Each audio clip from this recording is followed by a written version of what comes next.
ಸನ್ಮಾನ್ಯ ಮುಖ್ಯಮಂತ್ರಿಗಳು ಕೂಡಲೇ ಈ ಅಲ್ಪಸಂಖ್ಯಾತರ ತುಷ್ಟೀಕರಣ ನಾಟಕವನ್ನು ನಿಲ್ಲಿಸಿ ಒಬ್ಬ ಮುಖ್ಯಮಂತ್ರಿಯಾಗಿ ಎಲ್ಲ ವರ್ಗದ ಜನರಿಗೆ ಒಂದಾಗಿ ಒಟ್ಟಾಗಿ ಅವರವರ ಕೆಲಸ ಮಾಡೋಕ್ಕೆ ಅವಕಾಶ ಮಾಡಿಕೊಡಬೇಕು. ಪ್ರಮುಖರ ಒಂದು ಸಭೆಯನ್ನ ರಾಜ್ಯದ ಅಧ್ಯಕ್ಷರು ಕರೆದಿದ್ರು. ನಿರೀಕ್ಷಿತವಾಗಿ ಬಂದಾಗ ಆ ಕಾರ್ಯಕ್ರಮದಲ್ಲಿ ಭಾಗವಹಿಸುವಂತ ಅವಕಾಶ ನನಗೂ ಸಿಕ್ಕಿತ್ತು.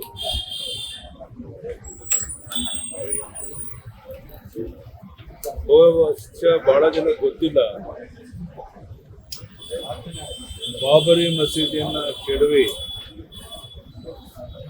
6ನೇ ಬೆಳಿಗ್ಗೆ ಇಂದಿನ ಪೇಜಾವರ ಶ್ರೀಗಳವರು ಹೂವೆ ಶೇಷಾದ್ರಿಗಳು ಅಲ್ಲಿ ರಾಮನ ಪ್ರತಿಷ್ಠಾಪನೆ ಮಾಡೋಕ್ಕೆ ಬಂದಾಗ ನಾನು ಸಹ ಅವ್ರ ಜೊತೆಗಿದೆ ಅನ್ನೋಂಥದ್ದು ನನ್ನ ಸೌಭಾಗ್ಯ ಅಂತ ನಾನು ಭಾವಿಸಿದ್ದೇನೆ. ಇವತ್ತು ಕಾಂಗ್ರೆಸ್ ಪಕ್ಷ ದುರುದ್ದೇಶದಿಂದ ನಮ್ಮ ಹಿಂದೂ ಕಾರ್ಯಕರ್ತರಿಗೆ ಕಿರುಕುಳ ಕೊಡುವಂತ ಯಾವ ನಮ್ಮ ಶ್ರೀಕಾಂತ್ ಪೂಜಾರಿ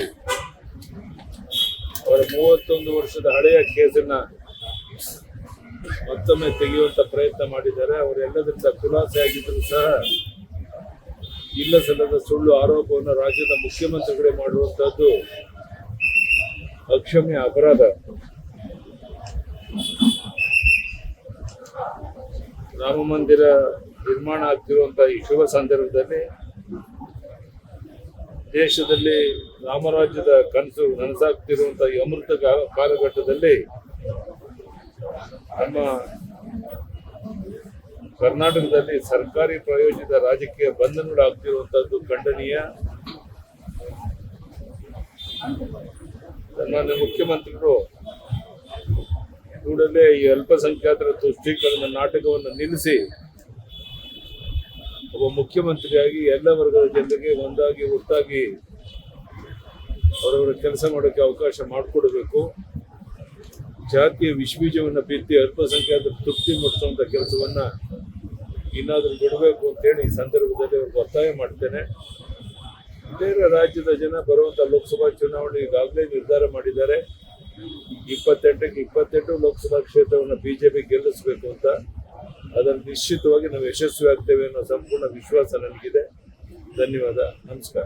ಸರ್, ತಾವು ಕೂಡ ಹೋರಾಟದಲ್ಲಿ ಭಾಗವಹಿಸಿಲ್ಲ ಸರ್. ಈಗ ಅಶೋಕ್ ಸರ್ ಕೂಡ ಪ್ರತಿಭಟನೆ ಮಾಡಿದ್ರೆ ಪೊಲೀಸ್ ಸ್ಟೇಷನ್ ಎದುರುಗಡೆ, ನೀವು ಕೂಡ ಹೋರಾಟ ಮಾಡ್ತೀರಾ ಸರ್? ನಾನು ಎಲ್ಲ ಕಾರ್ಯಕರ್ತರು ಮಾಡ್ತಾ ಇದ್ದಾರೆ, ಅದನ್ನು ನೋಡ್ತಾ ಇದ್ದೇನೆ.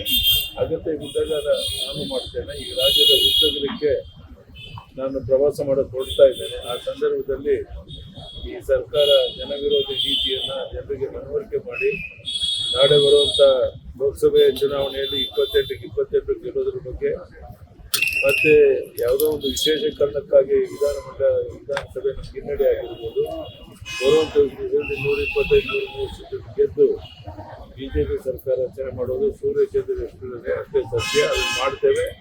ಅದಕ್ಕೆ ಎಲ್ಲ ಜನರ ಬೆಂಬಲ ಸಹಕಾರ ಇದೆ ಅಂತ ನಾನು ಭಾವಿಸಿದ್ದೇನೆ. ಧನ್ಯವಾದ, ನಮಸ್ಕಾರ. If you like this video, ಬೇಗ ಲೈಕ್ ಮಾಡಿ, ಕಾಮೆಂಟ್ ಮಾಡಿ, ಶೇರ್ ಮಾಡಿ ಹಾಗೂ ಯೋಯೋ ಟಿವಿ ಕನ್ನಡವನ್ನು ಸಬ್ಸ್ಕ್ರೈಬ್ ಮಾಡಿ.